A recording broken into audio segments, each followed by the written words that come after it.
All right, welcome in everybody to the stream. We got me, Yash, Dale here talking some ball. How you fellas doing today? Pretty good. I'm a .500 coach in every league now, officially. Yeah, I'm doing all right. I'm excited to kind of get into these rankings and see who's rising and falling. Definitely some guys that I'm going to be out on going into the future. Yeah. Yeah, so we got some rankings adjustments today. We each prepared one player for each position that is going up and one player that is going down. So we have quick math, 6 players for every position. So we got 24 players we're talking through today. So it should be a fun one. If you guys are in the chat, you guys can fire off any questions, any thoughts about our rankings. Make sure to drop a like and drop a sub to the channel. Join our Discord, which has all our rankings for free, as well as just kind of our community that we're growing out. So come join. It's free. The link is in my bio, as well as I'll drop it in the chat at some point throughout the stream. With that being said, let's get straight into the rankings. So I'm going to share my screen real quick. All right. So rankings first. We're going to start with quarterbacks. We got, for my guy, we got Patrick Mahomes. For Yosh, we got Daniel Jones. And Dale has Drake May. So I'll start with Patrick Mahomes. We talked about it in our rankings last week. And I said I had him in S tier last week. And I think that's just even more solidified after what he did against the Lions this week. He's currently the QB1 in points per game. And I think we're still just kind of disrespecting him. I think across rankings, you're still seeing him as the QB 5-6. And I think people have a weird bias with Mahomes about his age. And I think I don't know if it's age or I think it's like the last 2 years of production, like a little bit of mix of that where he doesn't feel, I don't know, he's just not like a super sexy asset, or at least hasn't been the last couple years. And if you look at his points per game in the first 4 years of his career, the first 5 years of his career, compared to the last two, it's clear that the last 2 years were a clear outlier where he was hovering around 20 points per game. When the years before that, he was over 24, 25 points per game, which is kind of around where he is sitting this year. And I just think that we kind of need to move our expectations with him a little bit and respect that he's probably the best, if not the second best quarterback in the NFL. And he's getting there for fantasy. The Chiefs have no run game. Like, they're having to use him on the ground. I think that rushing production helps his floor. He's getting there through the air, and he's getting Rashee Rice back, which is just going to be a huge addition to the offense. And also the fact that the Chiefs are 3-3 and they like haven't been winning games. I think it's going to be kind of some fun football for them to watch the next couple of weeks. They're going to be playing with a real like sense of urgency. And I think we're going to be seeing the best of Mahomes. So I think rest of the season, I have him as a top 3 QB, depending on matchup. And I think you have to put him in the tier with Allen. I love the take, and I agree that I think people are just tired of getting burnt by him. Like the past 2 years, taking him as like quarterback 5, and he ends up as like quarterback 10, which is still fine. Moving on to Daniel Jones, though, I don't know how you can hate his situation right now. You have talented receivers. I mean, Alec Pierce ain't that talented. Still a second-round pick, right? Josh Allen's better. But Tyler Warren, stud. JT, stud. Pittman, looking like an ex-receiver right now. Daniel Jones has all the tools he needs, and he just needs to play good football, which he is. And to check his rushing upside, it's not really there, but, I mean, he's not afraid to take off, which is nice. That's all I really got to say about Daniel Jones. I think he's just playing really good. I picked him up off waivers in a league. Like before, when Kyler Murray got hurt, I picked up Daniel Jones off waivers. I'm like, what is my league doing? Like, I think people are still just grossed out by the name, and I'm not. I'm in on Daniel Jones. I liked him last year because I thought it was more of a Giants problem, not a Daniel Jones problem. I like Daniel Jones. Yeah, no, I like Daniel Jones too. I think that everybody's been pretty surprised by him, and I think that there are probably still some doubters just because of what he's been in the past. But it's QB7 right now. Yeah, it's hard to overlook him anymore. I mean, we're halfway through the season basically, and yeah, he's top 10 QB without a doubt. Just to talk about Drake May a little bit. I think that people have been a little bit low on Drake May, but we've always liked him. We know that the talent profile has been there. I mean, he's thrown above 70% completion rate. He goes for 3 touchdowns this week. He gives you 30 points. I just think it's hard to, another hard guy to doubt. Another thing I want to look at is like his matchups moving forward, right? He plays the Titans next week. He's probably got a rough matchup against Cleveland in week 8, but then he's got, the Falcons, the Bucks, the Jets, Bengals, Giants. Like, I'm not super scared of any of those teams. I think he's got some good matchups moving into the end of the season. So if you can get Drake May at a discount, then definitely somebody that I'm looking to go and grab if I can. Doesn't hurt that his average QBR rating right now is 112. Daniel Jones is 100. Yeah, I feel great about Drake May long term. And even so this season, I think another encouraging thing for his fantasy production this year is their run game's kind of been non-existent. Similar to the Chiefs and how we were talking about how they have no run game.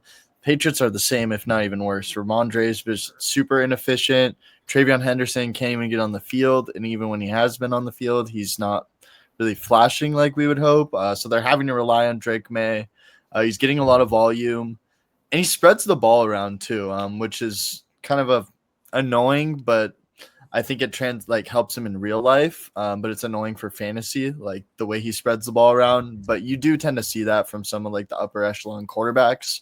And I saw an interesting note that none of the pass catchers were playing like over 80% of snaps for the Patriots. That it's kind of just like an all-around rotation with them, which is interesting. And like we said, not my favorite for fantasy for like the pass catcher side of things, but for Drake May, I think it helps him. Like his receivers, he's getting out there are fresh, and he's out there balling with Keyshawn Butte, like late round pick, Demario Douglas, UDFA, or was he a 7th round pick? I can't remember. 7th rounder. And the Stephon Diggs, who's 30 years old. And coming off an ACL. And coming off an ACL. So I think I'm super encouraged by Drake May. I think he's a buy-in dynasty, even with him trending up, just because I think like we still haven't seen like what even close to what this peak is going to be for him, I think. I agree. I think all the hype he had in dynasty last year was deserved. Right. Or 2 years ago, I think. However long. How you doing, Bob Hope? Good to see you. I was reading this. I'm leaning Sutton right now, based off matchups.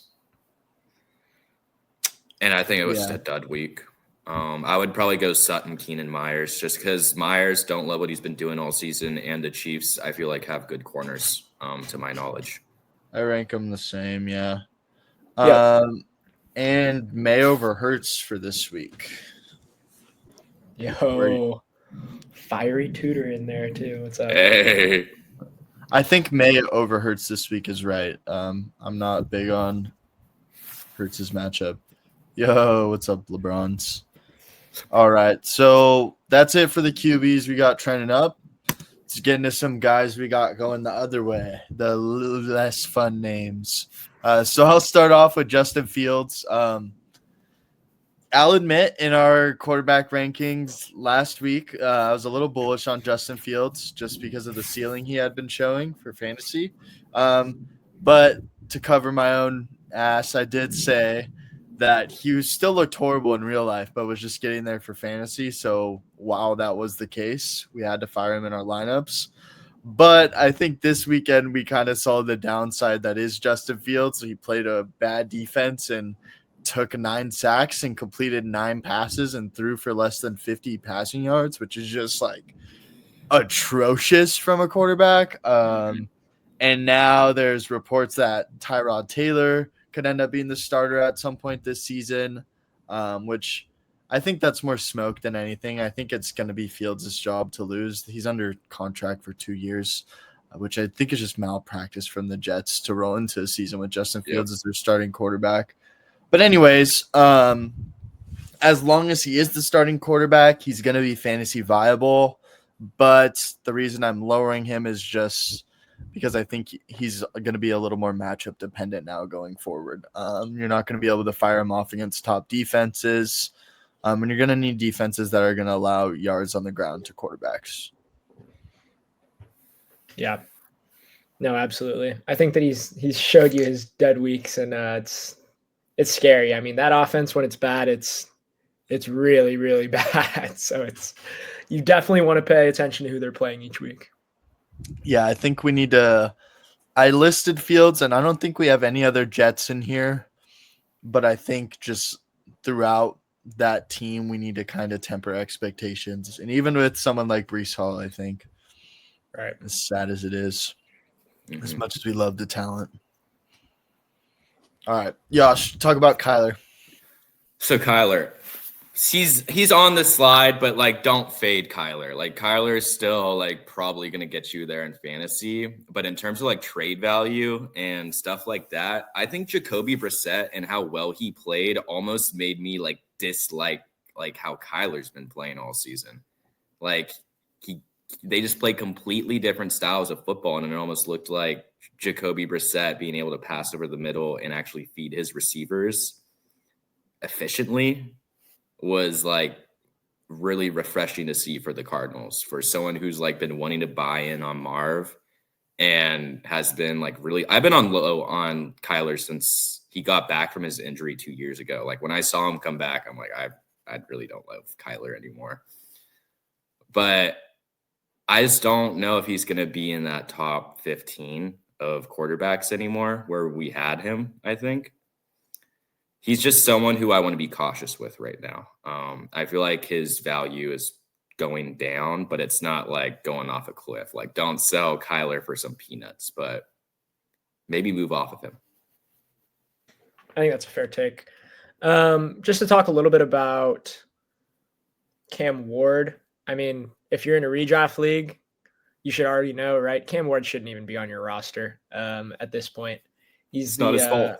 Yeah, he's the 101 this year, and that team is just garbage. I mean, you heard him say it, like he was like, "We ass" or whatever. But he's, his passer rating has been pretty low. His completion rate has been low. I mean, Yash talked about this a little bit, but just the amount of times that he's dropping back, it's just seems like too much, and it seems like, the Titans are that offense just like doesn't even know what they want to do. They just fired their head coach. So things are really kind of blowing up in Tennessee right now. If you're a dynasty player, I think that he's maybe an interesting buy if you can get a good deal on him, right? He is the 101. So obviously there's talent there at some point, right? And he should have potential. But it's just going to be one of those years, I think, where we're kind of out on Cam Ward for the rest of the year. And, you kind of wrap this one up, and hopefully next year he can do a bit better and they make some changes. But I'm pretty out on Cam Ward. To piggyback on your dynasty buy low take, if you can buy Cam Ward at like the price that people were valuing Bryce Young at, like during the whole Andy Dalton, like starting over him and all that tomfoolery, I wouldn't mind it personally. And while we're here, can you pull up LeBron's chats, since we have Justin Fields as a follower right now? Because I feel like this is a crazy, just sell off everything New York related. I'm assuming that's Garrett Wilson. So since you're trading CD and Rico for QJ, Hall, and Wilson, and you have Chuba, are you getting CD and Rico? I'm confused which side of this you're on. But right now, I don't think like Justin Fields is like gonna keep dropping back 12 times, bro. Like 20 times next game. I think it was just like a weird overseas game, but. Ooh. LeBron said he's getting the 3 side of that. Yeah. I think I'm on the CD and Rico side, as wild as that sounds. I just think CD, I think you're selling low on CD in that deal. And I think you're acquiring 3 assets that I feel like all like hold some risk to them. They all hold like the scary risk of bad team or Quentin Johnston. We still haven't seen that new role with this beat up O line and just like the whole new situation for the Chargers. Like we just saw McConkey do what we were expecting him to do all season last week. You know, like I would say last week was in line with the expectations for McConkey preseason. Yeah. So I don't love selling CD, especially if you already waited like these 5 weeks, man. Like I have CD in my Yahoo league and I just thugged it out with like Trey Tucker as my receiver too. And like I'm not letting CD go unless I'm getting paid. Like, no. Yeah. Yeah. I think there's a very real world in which Rico crushes for the rest of the season also. Do I think that's for certain? No, not at all. But I think it's a possibility. And if you have Chuba and Rico, you're giving yourself a lot of options there. And I don't like getting rid of Rico and just like relying on Chuba and being like, all right, you know, Chuba's going to come back and he's still going to be viable. That's like just, you know, not something that I'm excited to go and do. So I'm on the 2-man side. Fiery tutor choking on a hot fry, just very on brand for the right there. That's why you got those fiery toots, bro. Waffle. Yeah, as for Rico, I also am not a fan of selling him right now, just because if he forces any sort of split in that backfield and shows that next week, and let's say for some reason he outsnaps Chuba next week, outproduces him, you're going to be able to get more for Rico next week. I think people still kind of are on a wait and see approach with him. And I think that's kind of where I am too. He worked his way into a split. Like that's undeniable. And and if there's any further injury to Chuba once he comes back, like he's just going to smash the rest of the season too. I'm just curious. If you're in the chat really quick, who do you guys like more rest of season, Justin Fields or Kyler Murray? Just like throw it in there. I'm just curious. Give me Kyler. For me, I'm going Kyler. Like I know I have him trending down, but that's just like trending down from like QB 12 to like QB 16. I think I'm going Fields, just because I feel like Fields is like ceiling games are a lot less. You're not going to be able to find those on waivers, and I think you can get what Kyler's doing on waivers most weeks. That's ceiling at least. Yeah, I agree. Yeah, I think Kyler hasn't shown us like a real Kyler ceiling game in years, it feels like. And Fields has shown 3 this year where he scored over 30. Like I can't remember the last time Kyler's dropped 30 points. Yeah.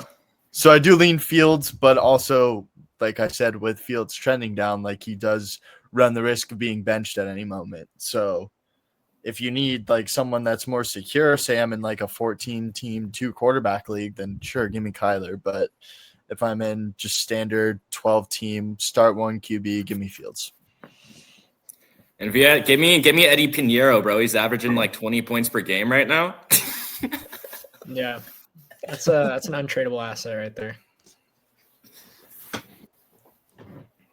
All right. God, right. Jake Moody sucks, dude. I'm so sorry, but like, see the Bears game, I was like, oh my God, I'm so happy this bum isn't on our team anymore. Yeah, dude, when he was lining up to kick the game winner, I was just like, if he missed that kick, really convinced he was gonna miss that. If he missed that kick, that would have been his last game as an NFL player. All right, Matt called me out, but I got to say that team is probably one of the worst fantasy teams I think I've ever assembled in my life. So bad. Let me read you got to show us that team at the end of the stream. All right, yeah, I'll show it on stream later, but it's not looking good for that team. I had Tyrone Tracy on that squad. I had Marion Hampton. I have Josh Allen, who's like, yeah, I'll show that team later, but it's also a 14-team league. So like missing on any picks just like screws you over. So yeah. But yeah, true. I can't confirm.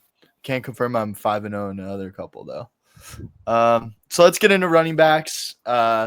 First one I tried to think a little outside the box for this one and not get someone that is just like clear and obvious. So I went Derrick Henry. I think people have been really concerned with Henry the last couple weeks. Along with us on this show, we were saying we're moving down Henry. We were fading him in pick'em slips last week. But I think despite not really having great game for fantasy. He got workhorse carries last week. Went for over 120 yards on the ground. Didn't score a touchdown, and was just on the field for a lot of the game. And I think that with Lamar getting healthy, we're just going to see Derrick Henry start to look like Derrick Henry again, I think, rest of the season. And I still think you can buy him at a discount as of right now. So I think we need to start thinking a little bit more about Derrick Henry, kind of in that echelon where we are drafting him. I know if you've been holding on to Derrick Henry, it hasn't been the prettiest to this point, but I think you just got to hang tight, wait for Lamar to get back, which is looking like it's going to happen after this bye week here. I think we just got to ride Derrick Henry rest of the season. I think also, too, with the Ravens, where they're at 1-5 now and are going to be playing in pretty much must-win games from here on out. So I think we're going to be seeing a lot of, like, reliance upon Lamar, Derrick Henry, Zay Flowers. Like, they're going to try to get their guys the ball. They're going to go out swinging with their guys. That's where I'm at. And I think it's like people are worried about him being washed. Like, he's not washed. He still has plenty left in the tank, I think. That's kind of why I'm having him here. I don't know about plenty. He definitely on E, bro. He's got a little bit left in the tank, but he's still got I think he's got plenty left for this season. Yeah. Okay. Yeah. Okay, DeAndre Swift. We all saw the fantasy score. So my take with DeAndre Swift, especially in fantasy, is like just close your eyes. Like close your eyes to everything you see him do on the football field and just look at the fantasy points, right? I wanted to buy him when he was on the Eagles because that's also how I felt. Like he always just gets like workhorse load.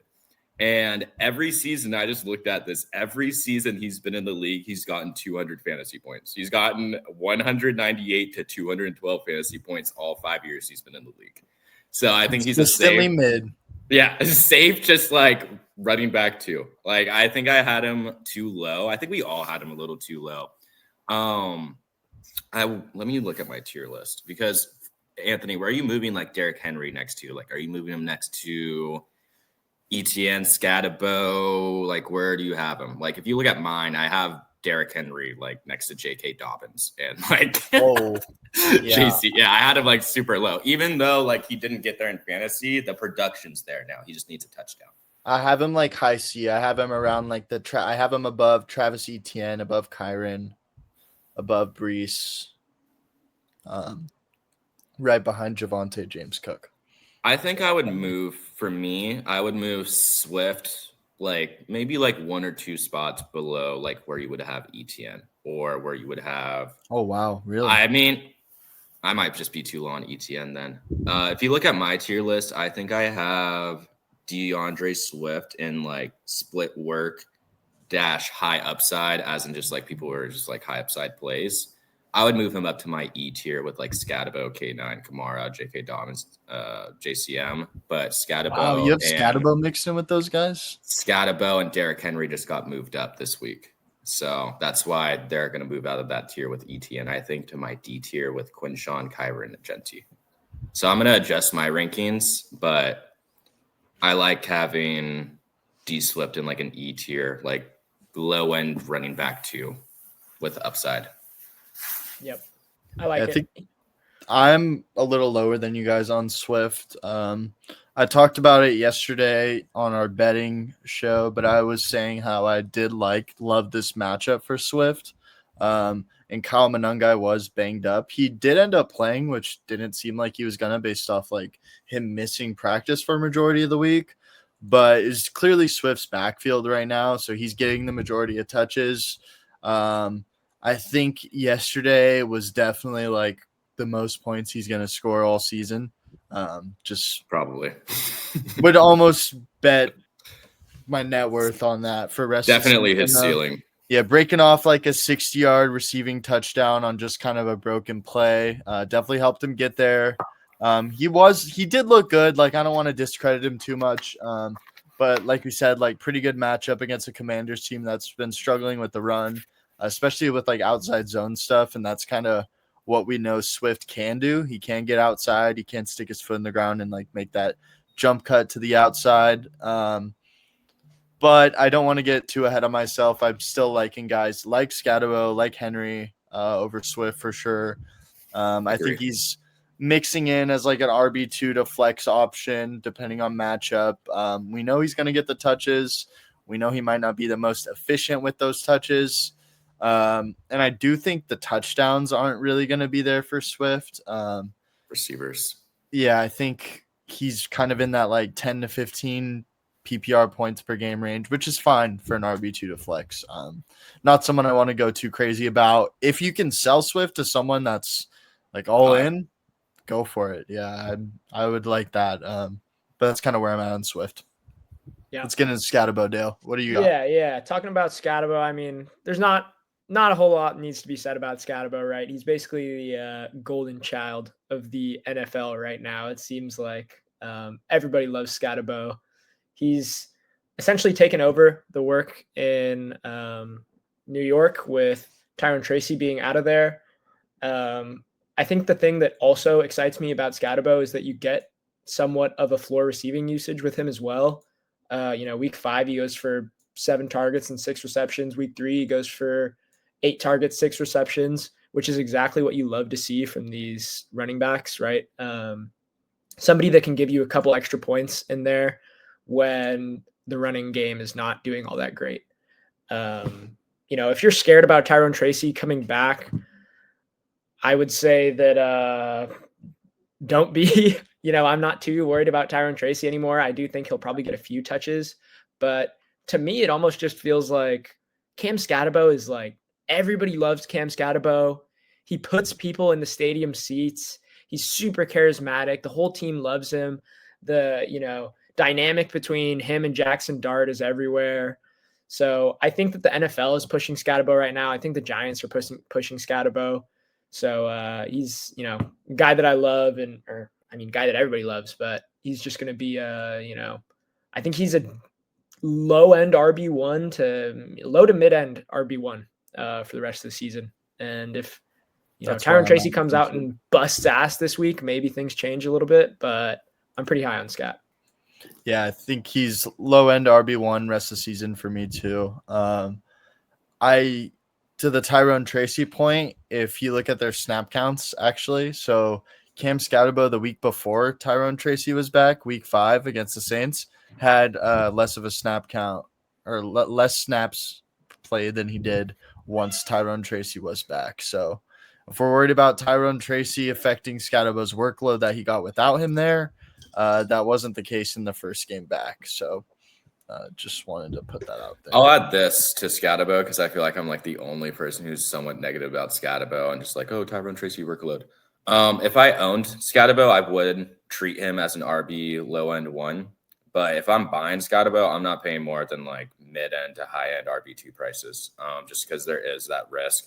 I don't think it's like real risk, like just like a narrative. I think Tyrone Tracy was probably just more of a spot replacement for Saquon Barkley last year. And Cam Scatabo is probably going to be their long-term guy. But yeah, that's all I would say. LeBron's, just to answer your question, we do have graphics for the rest of the season rankings. If you want to join the Discord, I'm sure Anthony can throw that in the chat. But we've got our rest of season rankings as of week 6 posted in there. I'm sure we'll be updating them pretty soon.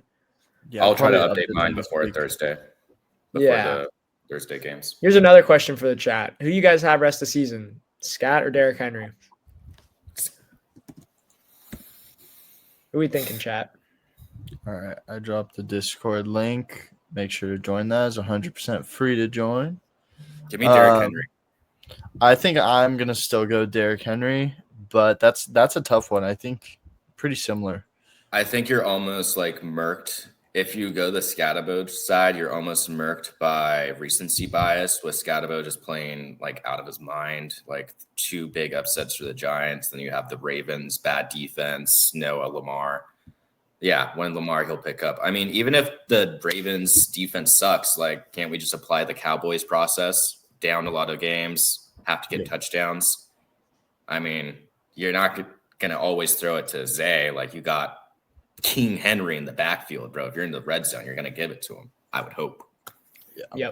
Yeah. The one knock I might say about Scatabo is that I'm still not all in on the Giants as a team.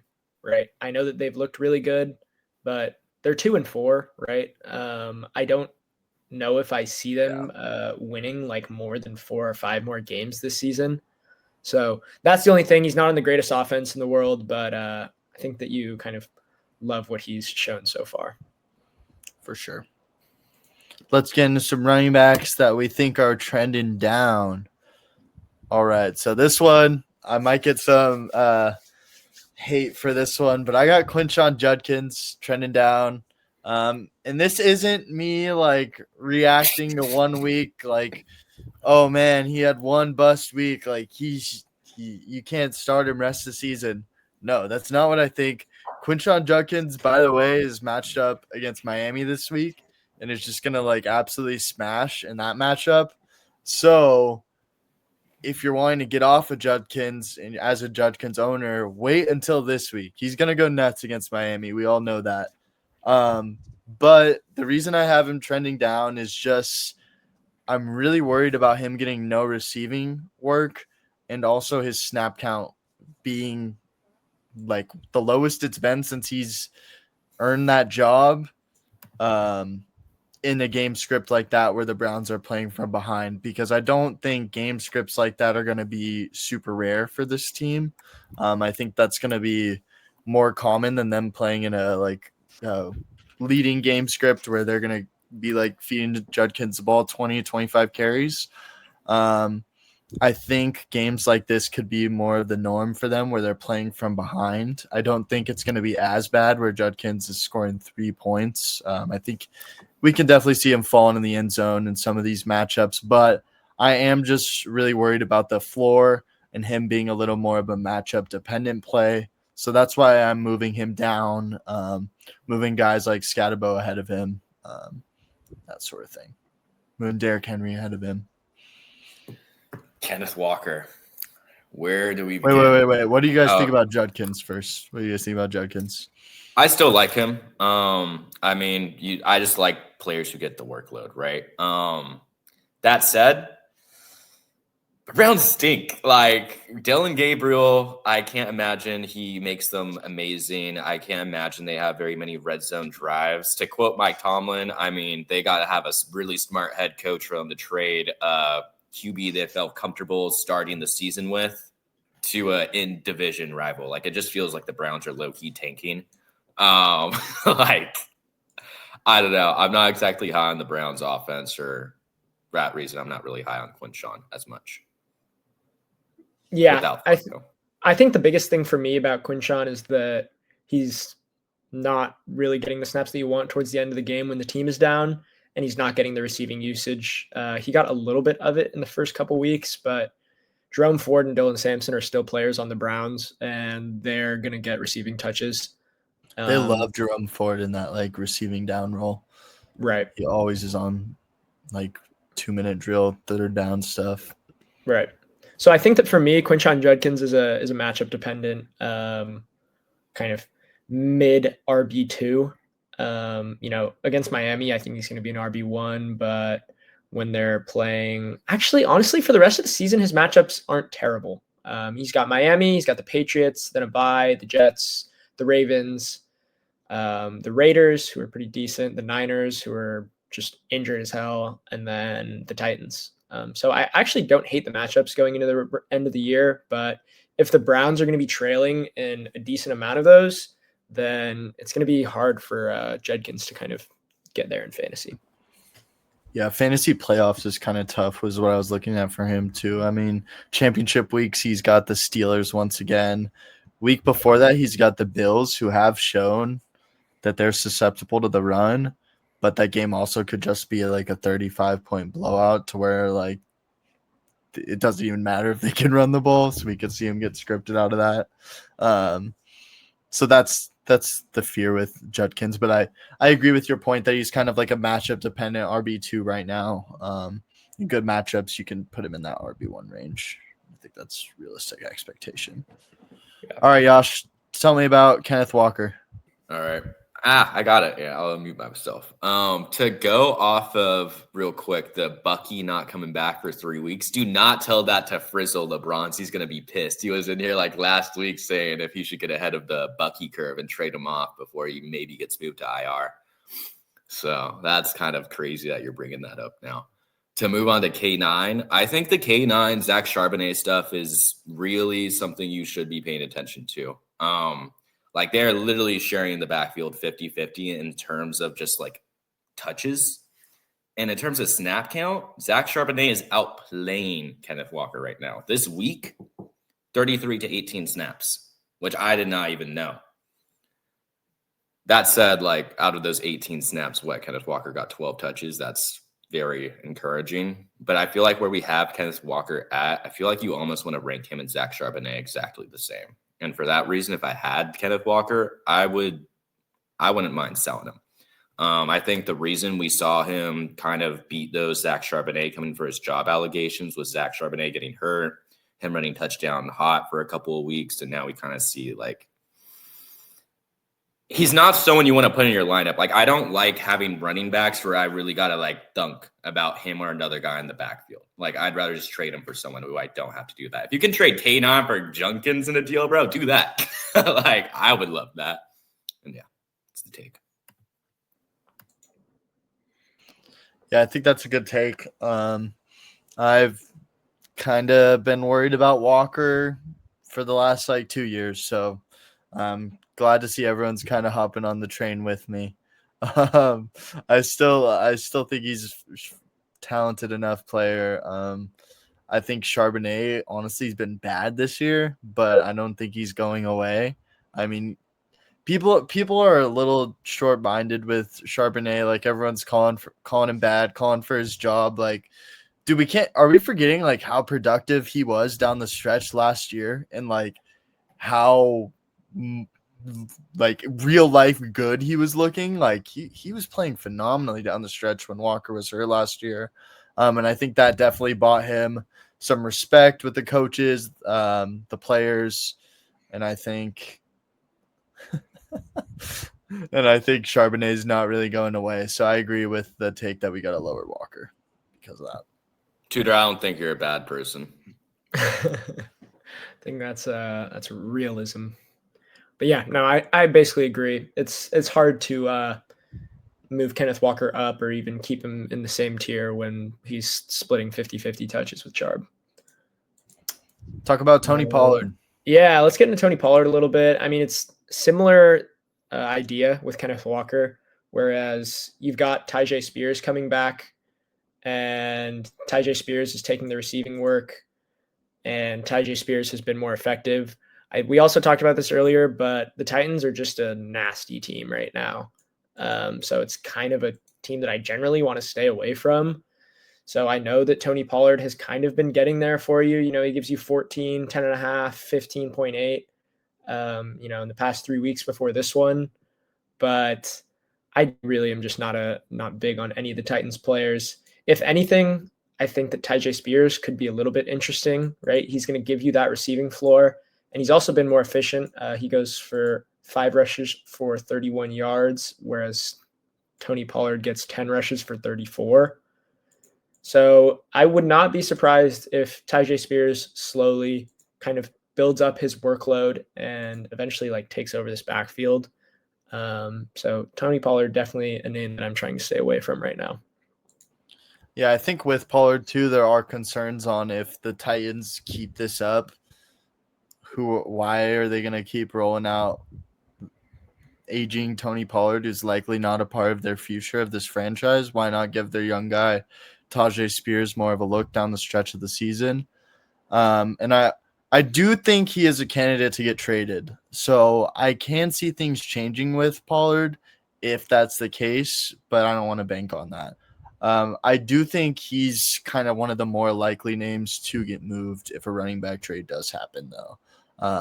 I saw that the Saints are looking to not move Kamara, which sucks for Alvin Kamara, and he's another name I was thinking about putting on this list of guys here. But because that trade could be in the range of outcomes for Pollard, like I'm still stashing him on my bench for sure. But I definitely don't feel great about putting Pollard in the lineup right now.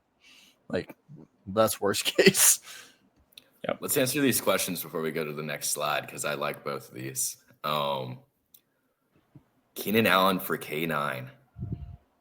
I know you see the risk, but I think the risk for the Chargers is almost upside for Keenan Allen getting like little quick slants, little slant merchant, little Michael Thomas action, ATL, if you can hang on just a couple minutes when we get to our wide receivers, I'll give you more of a thought on this.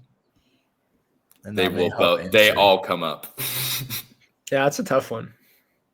This one, my initial thought, I don't like it because you're trading someone who's proven receiver 1 to 3 this season for risk, for projections. You're projecting Rico Dowdle to continue being a low end.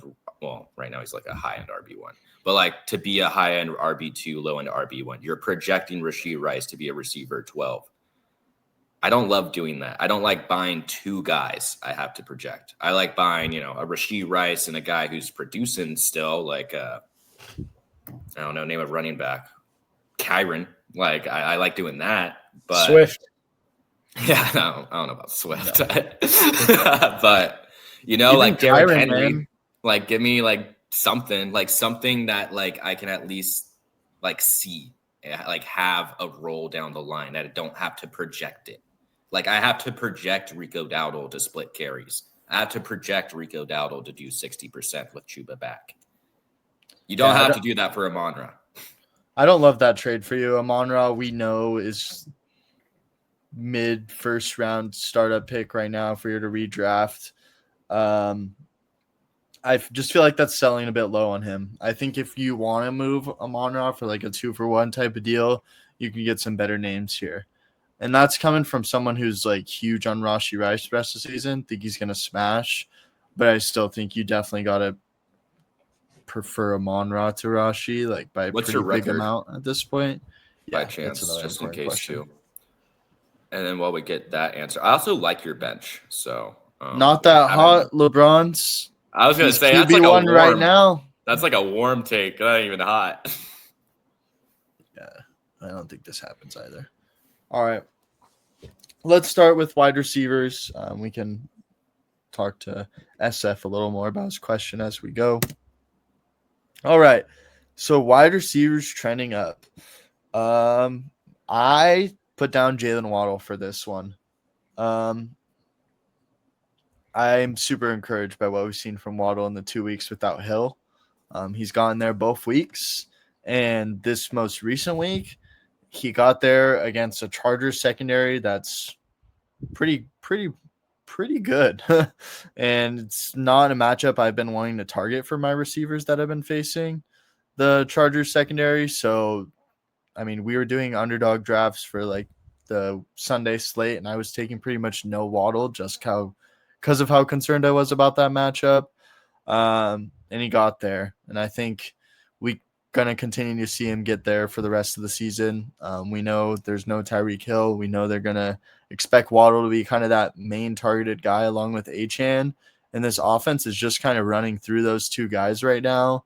And I think the bigger note too, like we knew Jalen Waddle was good, but we didn't know this offense was going to be good. And I think they're showing right now that they're at least going to be competent, which is good enough for us in the case of fantasy when it's as consolidated as this offense is.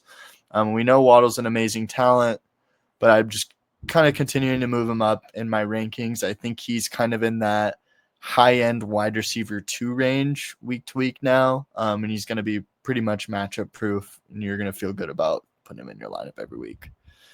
And with where you got him in redraft, going in like around the 5th round, you got to be happy about getting him. Gotta love having Waddle right now. Literally like the perfect scenario happened for him. Moving on to Booty. No problem. So with Booty, the take is simple. We're not bringing him up to like anything crazy. I think you kind of just bring him up from like someone who you don't even consider starting to like someone who you're like, oh, the other team has like really good slot corners and Stephon Diggs is going to get like cooked, and then Kayshon Boutte and Demario Douglas can cook on the outside. That was actually I was watching takes, and someone had that take for Kayshon Boutte doing good this week was because the Patriots defense is good against like slot receivers or whoever they played. Sorry. So Kayshon Boutte, simple take. He's on the field all the time. He's bound to have good games. Am I putting him over anyone? No. Like, give me Wande over Kayshon Boutte. Give me like half the people on your waivers over Kayshon Boutte. But I would like to pick him up on waivers. I did just drop him this week, and I'm a little emo about that. But I don't think he's a guy you can hate. And before we go to BTJ, I am known BTJ hater on this channel.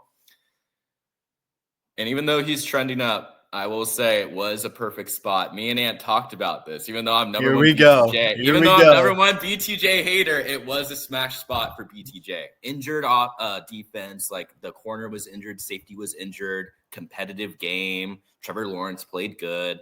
That's great. Love to see it. I'm not putting him in the receiver 1 tier. I'm not putting him as a low end receiver 1. I'll put him as a mid receiver 2, maybe high end, but I want to see it happen more. And I think if you drafted Brian Thomas Jr., you're maybe lying to yourself that you're happy because you just went 5 weeks where he just gave you worse than Wandale production. So Waddle or BTJ rest of the season? Waddle. I'll let Dale go. Oh, that's close for me. I feel like they're probably in the same tier rest of season for me.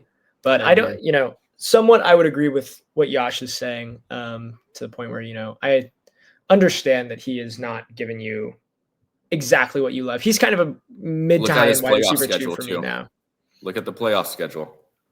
Let's see here. Weeks 14 through 17, he's facing Indiana, Jets, Denver, Indiana. Yeah, not the prettiest matchups in the world. Here's what I'll say about BTJ. He's clearly the wide receiver 1 in Jacksonville. He's averaging about 8 targets per game. He finally gets there with his touchdown. It's his first one of the season in 6 weeks. I think that you can expect more touchdowns coming forward for him. So, the talent is there for BTJ. We saw it last year. We've talked about this before, but I think that things will just slowly trend up for him, right? He's going to give you a floor of maybe 10 points, right? Which you're not that happy to see, but in these games where he booms, he can definitely get you there. And I'm a lot more excited to have somebody like BTJ than a Cortland Sutton or a, Michael Pittman or a, handful of other guys, right? So I'm pretty high on BTJ. I think that he should do better than he did in the first 6 weeks is the bottom line with Brian Thomas. I like that.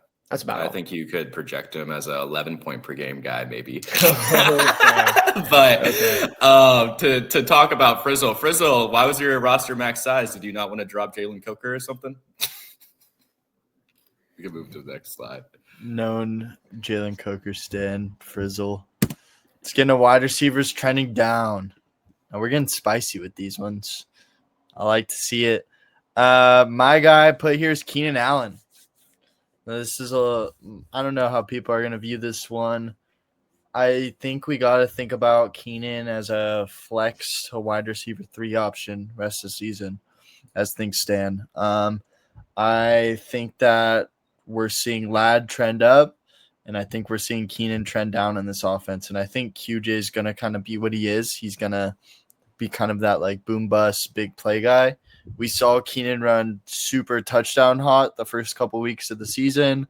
First 3 weeks, he scored a touchdown each game, was largely getting there because of that. The volume was okay. It wasn't like anything, wasn't like prime Keenan Allen volume numbers. He had, I guess, 10 and 11 targets 2 of those games.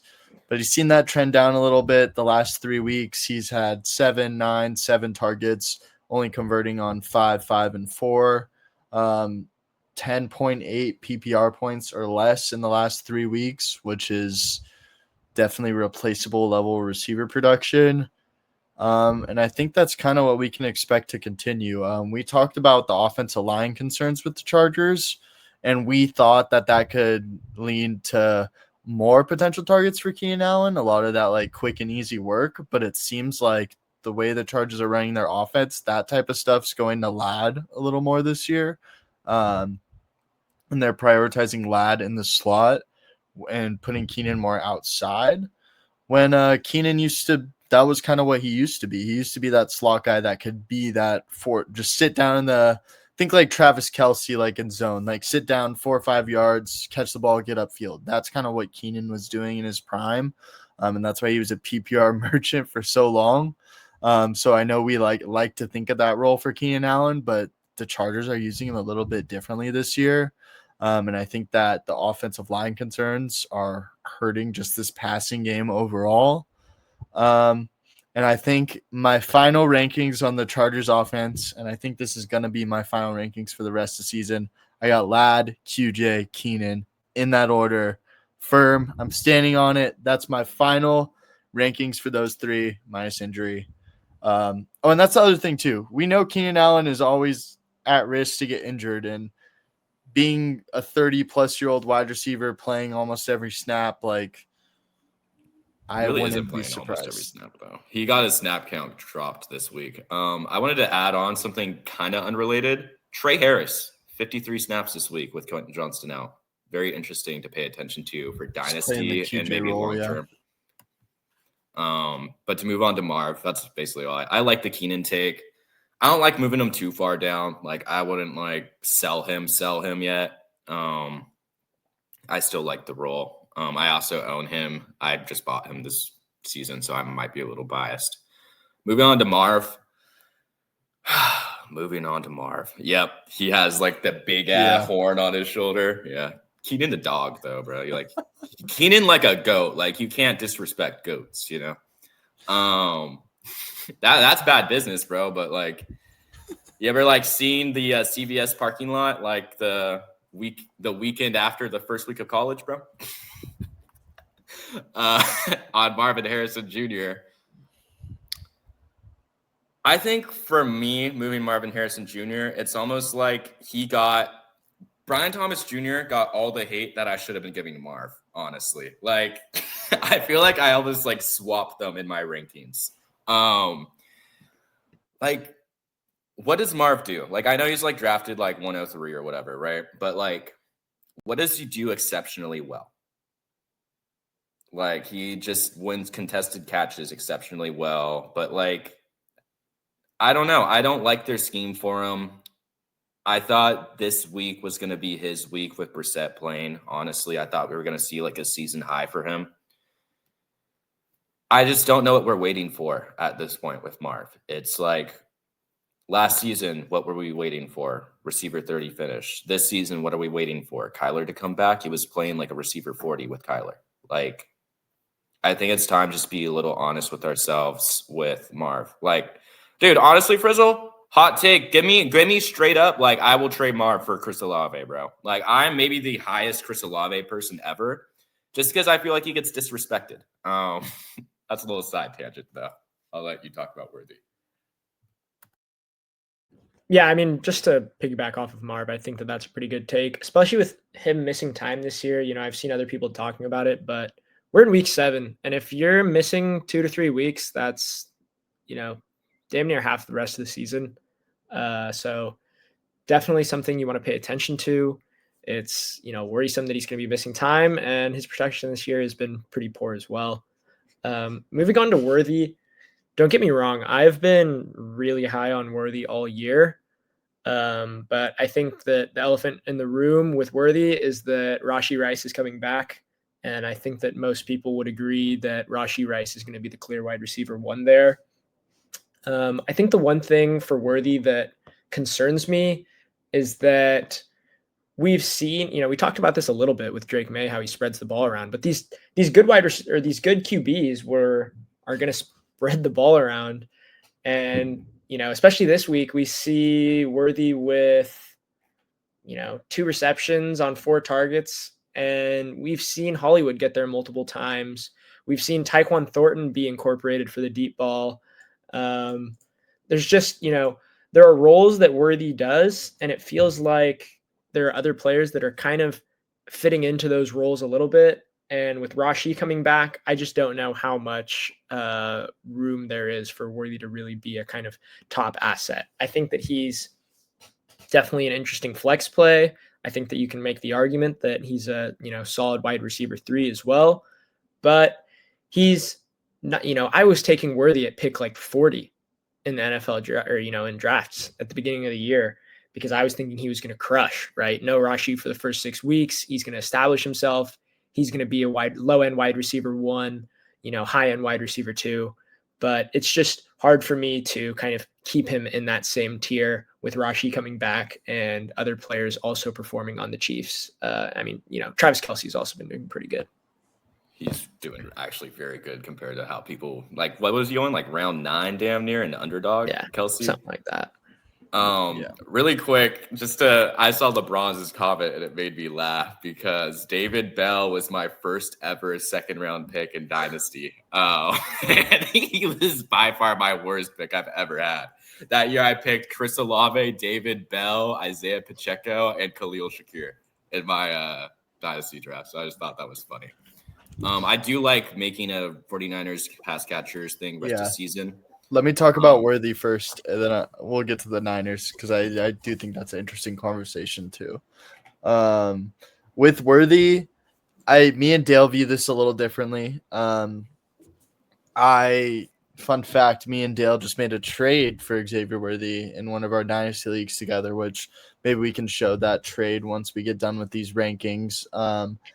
But I do agree with you guys that I think Rashee Rice is going to be the wide receiver 1 and main target getter in that offense. But I do think with Worthy, I think we are kind of we're kind of forgetting what he did down the stretch last season a little bit, I think, with Worthy. When all the other pass catchers were down and it was just Worthy and Kelce, it was Worthy getting there every single week for fantasy and getting a bunch of passes at the line of scrimmage, a lot of opportunities to get yak. And we saw him getting downfield a little bit, but there was a lot of plays where Mahomes wasn't able to connect with Worthy downfield. If you guys remember, I think it was against the Bills where they missed a big one where Mahomes had him wide open and would have won them the game. Misses him, overthrows him. And there was another game where there was 2 plays that happened like that. And I don't think it's out of the range of possibilities that we see those guys connect on some of those this season. With the way Mahomes is playing, I wouldn't be surprised to see Worthy once Rashee Rice gets back. I wouldn't be surprised if we see Worthy getting a little bit more downfield targets, especially once his ankle gets back to 100% too, and doing kind of what Tyquan Thornton's been doing a little bit. I wouldn't be surprised. Now, that being said, don't want to get crazy on Worthy. This is all hypothetical arguments I'm making, and that's why I also have him moving down. But he's still in that kind of wide receiver 3, more in that boom bust range of guys for me now. Which where you drafted him, you're kind of expecting him to be a little more. So I get the concern. I still am a fan of the talent, and I am buying him in Dynasty. Let me ask you a question about Worthy. Yeah. Who do you view for me? I feel like Worthy is very similar now to Jameson Williams. What would you say about that? I think that's a fine take. I just think I prefer Worthy just because there's a little less mouths to feed than the Lions offense. So does that make you project Rashee as a Monra? Dude, yes. Rasheed Bring up Frizzle's super hotter take, because I feel like I'm the only one who entertained this. I'm the only one who hates these young guys. I feel like, I don't hate it. As someone who had the Rashee Rice receiver 2 in the Chiefs offense take last week before this slate, I was actually suggesting we move down Worthy because I was well, we just saw him in this quote unquote scenario where he has no other pass catchers with him, right? And he gave us 9 fantasy points. I don't even know what he gave us. I couldn't even see him. I had to scroll down to find him. And I think that's a little disappointing, right? Because who are we competing with for targets? Tyquan Thornton, dog. Juju, ass. All those receivers are not dogs, bro. And it worries me. It really does. And like you're saying, they like to spread the ball out in this Chiefs offense. I don't know if they're going to force feed Rashid then. They have a lot of talent. You're telling me last year down the stretch, Xavier Worthy popped because he had no other receivers. Well, this year they got Hollywood, Tyquan, and Juju, and they weren't playing good last season down the stretch. So it worries me a little, and I'm tempering expectations for Rashid Rice and Xavier Worthy both. Let me just read off these stat lines. This is the first 3 games of last season. 9 targets, 7 receptions, 103. 6 targets, 5 receptions, 75, and a touchdown. 14 targets, 12 receptions, 110, and a touchdown. That was what Rashi did in the first 3 games of last season, and that is a whopping 65 PPR points in 3 weeks. With a slow start, Kelsey, and a rookie Xavier Worthy. Okay. Let's make excuses. So let's go back to the season before that. Let's go to the Super Bowl run. Okay, and they didn't have Xavier Worthy. They only had Rashid Rice and Kelsey. In that Super Bowl game, 8 targets, 9 targets the week before that, only 4 against the Bills, 12 targets against Miami. I just think Rashid Rice has shown us to be a good player and shown us he can earn targets. I mean, his rookie year, he was the Chiefs wide receiver 1 down their Super Bowl stretch. And I just think that he showed last year he took a big leap, and I think he's going to just continue to trend up. The Chiefs don't have a true slot. They have Juju Smith-Schuster playing majority of slot snaps still, and I think that's going to be Rashi, and I think when they have Rashi playing that role, they're going to make an effort to get that guy the ball. He's going to get some yak opportunities. And I think it's just going to kind of allow them to run the offense a little more like how they planned. They can use Worthy a little more of down the field stuff, a little more jet sweeps, do a little more gimmicky stuff with Worthy rather than having to kind of force feed him targets and expect him to be that number 1 wide receiver. I think it's going to be honestly just beneficial for the offense overall. And I think Rice is going to early on project as a high-end wide receiver too for me. To bounce off of what Frizzle just said, I'll leave with this statement so we can move on. For Worthy, not Worthy. For Rashid Rice, if you are buying or selling Rashid Rice, I genuinely think the 2 people involved in that trade, one of them will become a league winner and one of them will become a league loser. Straight up, because you're buying someone who's projected as a mid-end receiver 1 right now. Everyone, if you go to any YouTube channel, is going to be oh my God, Rashid Rice, receiver 12, because they're all going to pull up the Historica data. That's oh my God, he's a dog, right? And then, you have people like me who are oh, he's playing with bums, blah, blah, blah, right? So I think if you're buying or selling Rashid Rice, this will actually make or break your season. Because if you're buying him, you're paying a receiver 12 price. He could be receiver 5. I don't know. But if he's not, you probably just sold a dog. You probably just sold I don't know, an Adunze probably in that trade or something. It was probably some premium assets involved. So if you feel getting frisky, if you're a 2-3 team, target Rashid. I don't hate it. Dale, do you have any counter to those points? Not really. I'm just in on Rashid. We've talked about it a lot. I'm not. I'm excited to see what he does. I think that we gotta leave it up to the football gods and just kind of see how things go. I definitely think if you do a trade with him involved, that's probably going to be one of the most impactful trades in your league. We might have to make a side wager on this one between the 2 of us, 3 of us. I would love to, dude. We'll get back to that, but let's talk about the Niners a little bit because we got some questions to ask you about Kendrick Bourne. Do you want to just pull up the other slide just so they have it pass to look catchers rest of season? Oh, for tight ends? Yeah, we don't have to go over it yet, just so it's a different screen. Yeah. We can go to tight ends next. But let's talk about the Niners because Kendrick Bourne is an interesting one because I did have Kendrick Bourne in consideration for my wide receivers trending up. I ultimately chose to go with Waddle just because I think that situation is a lot less murky. I took the easy way out for that one, but I am excited about Kendrick Bourne rest of the season. If you stashed him off waivers, I think you feel good about rostering him. And with how banged up Jawan Jennings is, like 5 broken ribs, high low ankle. yeah, and apparently he's only actually practiced twice this entire season. I don't think that's a good sign for Jawan Jennings at all. I think the way I'm reading it, once things get healthy, I think I'm Pearsall 1 once he's back. I think I'm Bourne 2, and I think I'm Jennings 3 rest of the season. And if Ayuk comes back, he probably slots in a 3. But the latest I'm hearing on Ayuk is he's unfollowing the Niners on Instagram and not showing up to practice anymore. So I don't know what's going on with that situation. As a Niners fan, I've never liked Ayuk. But that's kind of where I'm at on the Niners. Do you guys have any disagreements there? I like it. As a Niners fan, I'll say that like the Niners always have like this weirdly like low draft capital, like dependable receiver 2-3 every time. It used to be Kendrick Bourne when he was on the Niners with like Jimmy G in them, and then it was Jawan Jennings, and then now it's Kendrick Bourne again. It seems like he's just like a guy who they like to go to on like third down. I feel like. I thought you said Mason Tonjes for a second, or Jake Tonjes. Jake Tonjes is a person I feel like worth talking about, but maybe another time. Yeah.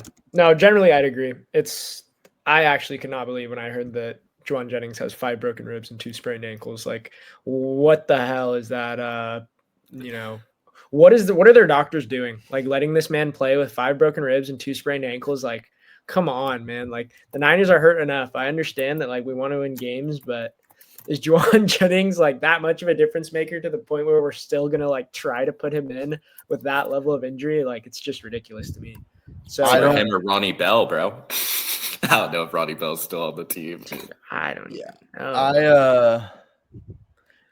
I don't think Kyle Shanahan's gonna be too happy that Jennings is telling people that too. Also, just like, if I'm Jawan Jennings, like, why am I telling people I have broken ribs? Do you not think safeties are going to be thinking about that now when he's coming over the middle and he's trying to catch a ball on a dig route over the middle? Yeah, they're going to hit him right in the ribs. Like, just not the smartest thing to tell people that. Yeah, and if you've had a broken rib, bro, you know, like, life just sucks. I guess he wanted some sympathy points. He wanted people to feel bad for him. He wanted to excuse the lack of production, but yeah, Jennings, wide receiver 3 rest of the season. Yeah, I want to talk about this. Fannin was actually almost who I had for Dallas Goedert, but that was mainly due to the Njoku injury. I wouldn't be surprised to see Njoku miss a week, but it doesn't seem like it's going to be a long-term thing. But I think I still have Fannin rest of the season over Taylor.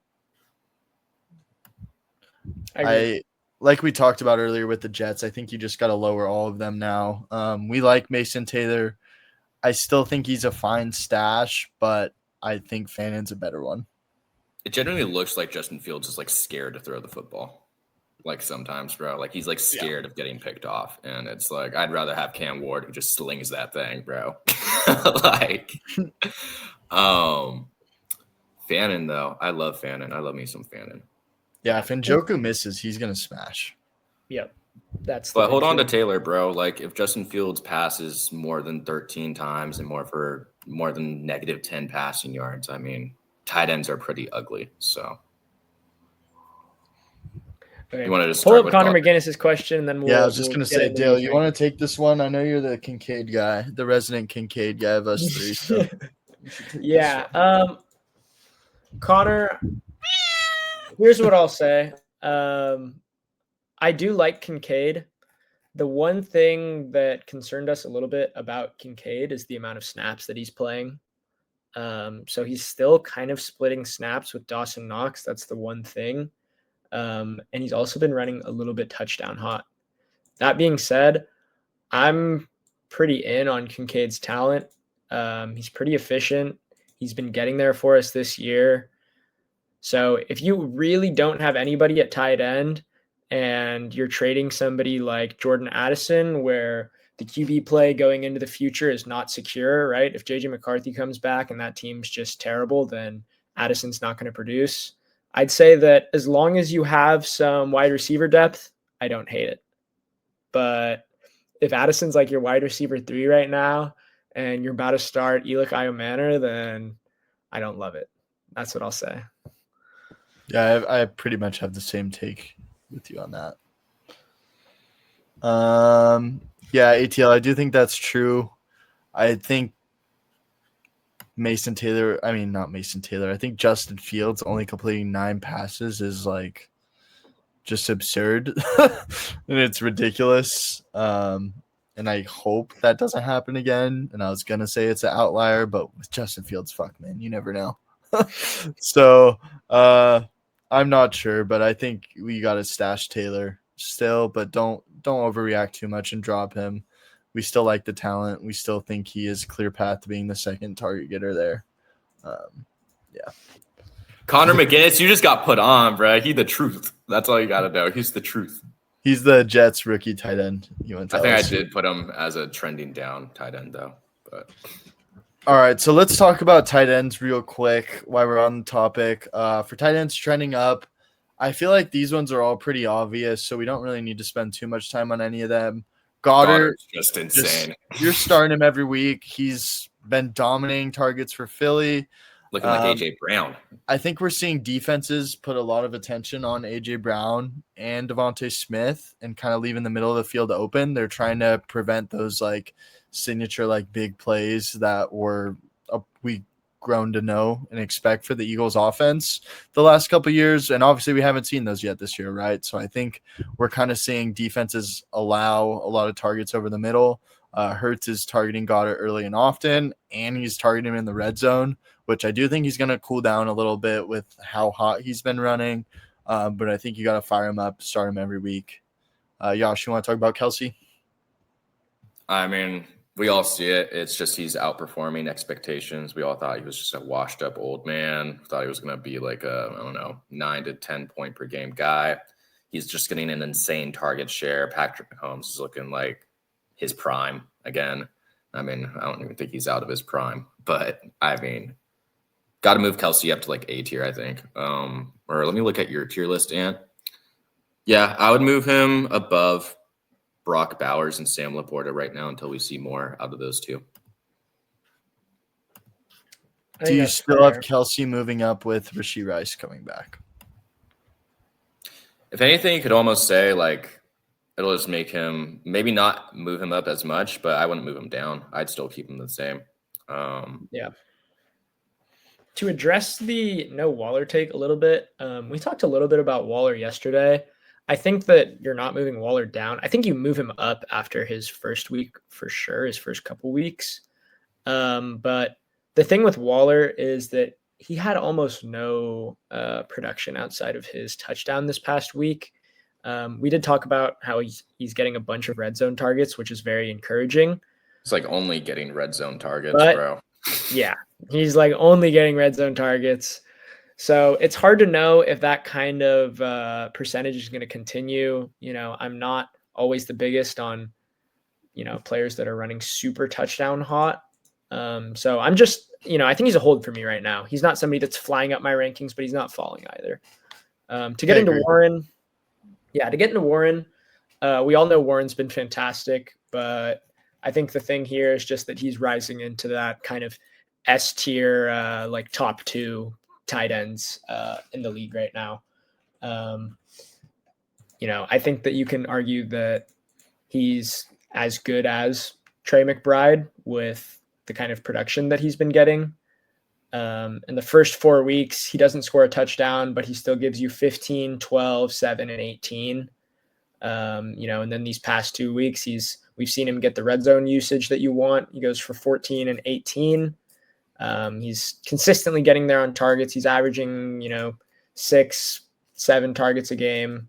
So Warren's definitely somebody that I'm all in on. And, I think the Colts look good. And I think that he's probably a top 2, maybe top 3, like receiver in that offense right now. Really quick before we move on to the question, to answer LeBron's, to piggyback off of Dale, I kind of like the fact he's only getting red zone targets, because when you look at the tight end, like tight ends outside of like the top 8, you're really just praying for a touchdown, like at that point. So I don't hate the fact, like, I think we did the math. It's like 40% of his targets are red zone targets. It's like insane.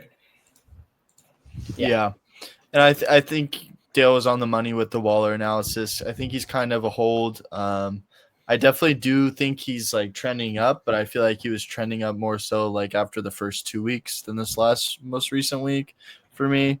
I think you feel good about starting him in Dynasty if you can flip him for anything, considering you probably got him off waivers. I'm doing it unless you really need to start him every week. As for this trade that KP asked, I would do this, yes, and go and get JT. You guys know I'm bullish on Matthew Golden rest of the season, and he's low-key just getting thrown in this trade for free. Hampton it seems like Hampton's going to miss more than the initial 4 weeks that we thought, based off most recent reporting on that situation. So I mean, we're already done with 6 weeks, heading into week 7. Let's assume he misses 5 more weeks. You're not getting him back until a week or 2 before the fantasy playoffs, where it might not even matter. JT is going to be RB1 or 2 up until that point. Go and get him. Yep, I agree. If you can get that injured guy off your team, I think it's great. And it sounds like you also have a losing record, so you want points now. Right, absolutely. There's a very real possibility that Hampton, what week's the Chargers by? Week 12. So, like, Hampton literally might just miss until week 12. They have their bye, and he might play week 13. And at that point, like, they still might even bring him back in slow. Like, this is a round 1 running back that they've put a bunch of capital in. So they're not going to, unless they really, really need those wins at the end of the season, I don't think that, he's going to be somebody that's immediately getting just like every single touch in that backfield. All right, let's get to tight ends trending down. So I have an interesting one for you guys. I have Hunter Henry. This might seem a little hot takey at first, but if you look at what he's done, I mean, he's really had that one like massive spot where he blew up week 3, where he went for 11 targets, 8 receptions, 90 yards, 2 tugs, 29 PPR fantasy points. And then other than that, he's gone over 10 twice, and he's been under 7 points the other 3 games on 3, 4, 2 targets. So he's had 9 total targets over the last 3 games combined, and that's also been with the Patriots offense on a roll these last couple games. So let's just think about this. In games where Hunter Henry isn't being targeted with majority of target share, those have been the games that the Patriots have been successful in. So why are they going to change what's been working, right? And I just think we need to lower Hunter Henry a little bit in expectations, whereas a couple weeks ago he was probably in like the low end tight end 1 range where you're starting him every week. I think he's now kind of in that like fringe starter tier of guys for me. I think I'd prefer Fannin to him rest of the season. I don't feel great about starting him anymore. I think I prefer Kelsey to him. I definitely prefer Goddard. Definitely prefer Jake Ferg.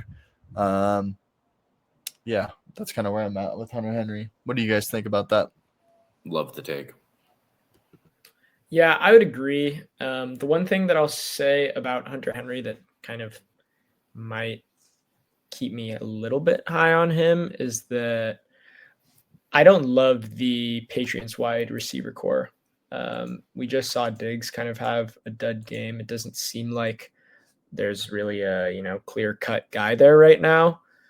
We also talked about how Drake May might be spreading the ball around a little bit more. So in that case, I think that Hunter Henry's a little bit interesting, but he's definitely not in that kind of, top tier that I think that a lot of people had him in at the beginning of the season. Jonnu? Yep. Yeah, let's talk about Jonnu. Jonnu, I mean, it's not like we're moving him down from anywhere too high, but we did have him ranked. I think he just goes from someone who you might have rostered to someone who should just be on waivers. Gets outsnapped by Darnell Washington, and Pat Freiermuth is getting involved. It's like a three-way at tight end. It's like, do we really want to get into a three-way at tight end?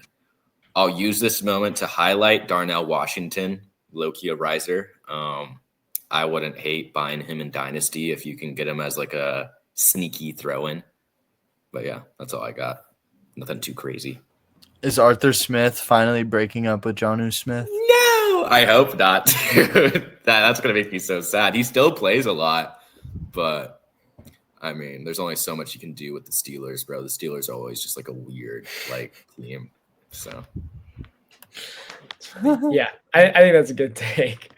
Juwan Johnson, moving to him. The main reason why he's falling in my rankings is he just hasn't really been getting the receiver usage that he was in the first 3 weeks. First 3 weeks he goes for 11 targets, 9 targets, 8 targets, and he's averaging above 10 points per game every single time. And in the last 3, he goes for 3 targets, 4 targets, and 2 targets, and he's barely getting over 5 points. He gives you 3 last week, and he gives you 2 this week.